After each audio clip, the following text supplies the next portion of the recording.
ভাই, আজ আমার ফাঁসি হওয়ার কথা ছিল কিন্তু হয়নি। খালি একটা মুসফুসকে খালি পাঁচ কথা বলে ফেলেছিল। নাটা মল্লিক বলল যে তোমার শেষ ইচ্ছা বলো।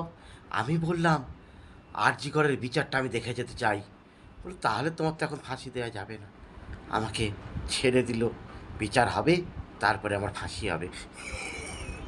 তাই আমার খুব আনন্দ হয়েছে। আমার তো এখন আর ফাঁসি হবে না। আমি ভাবছি এবারে একটুখানি আনন্দ করে ফুর্তি করে দিনগুলো কাটিয়ে দেব। কারণ ফাঁসি যে কবে হবে সে আর কেউ জানে না। কারণ বিচার চাই বিচার চাই করতে করতে কখন যে ব্যাচার চাই বলতে শুরু করে দিবে। মুখের লালা শুকিয়ে যাবে, তবু বিচার হবে না। চ্যালেঞ্জ রইল। স্যার, এই দেশেতে কোনোদিনও বিচার হয় না। বিচার চাইতে